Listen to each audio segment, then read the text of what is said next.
Hey, this is blog number 2 for my web design class. The date is currently Sunday, September 6th of 2020. Um, Today's question is, why does design matter? It says, consider the topics addressed in your reading and the materials covered in class. Were there any aspects of design thinking that stood out to you, and why? I think the main one that stood out to me personally was color. Actually, the psychological effect to it. I always knew that. Well, in high school, I found out colors have a certain psychological effect on you, and I never really thought about it that way. I thought that was actually the most one of the important ones because it made me think like, oh my gosh, there's a lot of websites over the years that have changed their color schemes and they fixed them, or you know what I mean, like they've like they've they've modernized their colors, I guess, to fit what their format. And I think that was really interesting. For example, because the next question is share a bit about your favorite web designs that you came across and provide some insight to why they appeal to you. Um, Reason I think Nike is one of the big ones because I remember the website used to be like orange, like their bags and their logos on shoe boxes were white and orange, and their logo was white and orange. And now it's white and black, more modern, slick looking. And of course, I'm a big Nike guy, not as big as it used to be, but I still rock the swoosh. But anyway, I think for example, Nike again was just one of the better examples. They I think really fit that modern tone of slickness and design, and kind of like Apple. You kind of look at it as like the first iPhone was just plain old black and silver. It was slick design and not too much to it. I think of it as like luxury, or as a luxury look, and like not to say royalty is not necessarily that color, but it's just kind of that luxury, fancy look to it. It's not too much.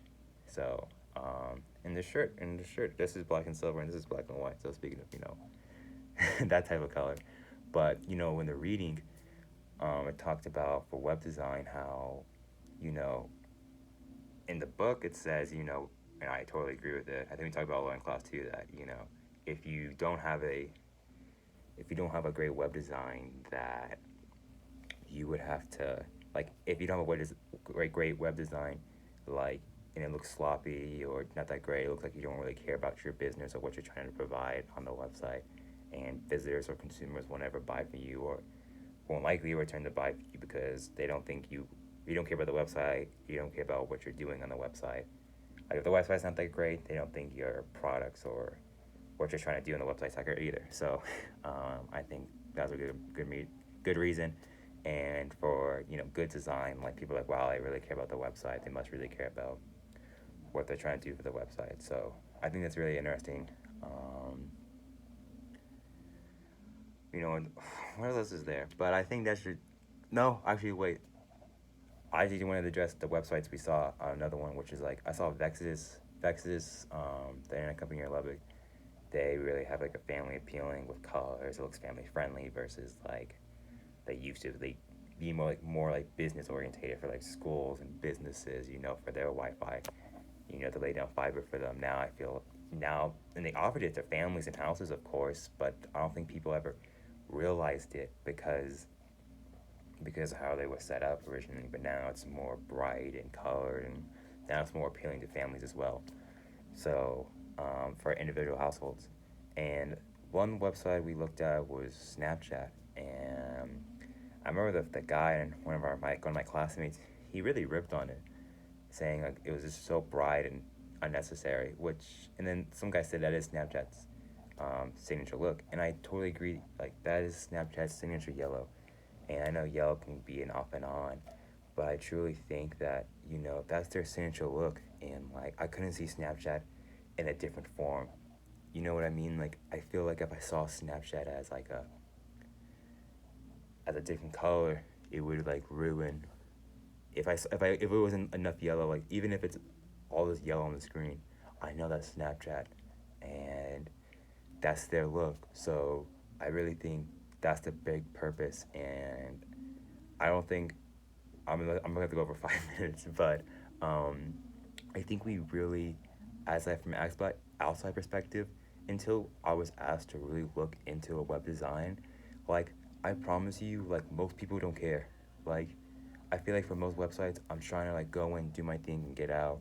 And I already know what website I'm going to. You know what I mean? Like there's hardly websites where I'm like, I don't know where I'm going to. And the ones that have ads and stuff, to me, like I get it. And the one that did have big ad, the first big ad, yeah, that was kind of ridiculous. But I also don't overthink it. Like, it may be like a small like, I don't can't think of the word right now. I've been trying to think of it for the past hour. Like, it might be a small problem for me, but like it really takes 1 second to click out of it or scroll away from it. And I also feel like, what was I gonna address?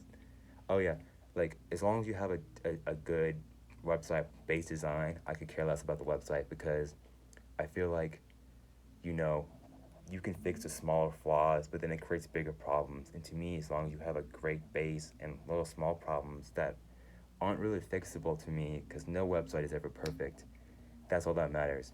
Like every website can always improve, but to me, there's no 10 out of 10 website. It can only get so close, and I'm just gonna leave it at that. And I hope I addressed everything I needed to. I think I did. I don't know if I did. I don't know why I'm saying I didn't. I'm pretty sure I addressed everything. Well, I did address everything that I need to, and yeah, that is in the block 2.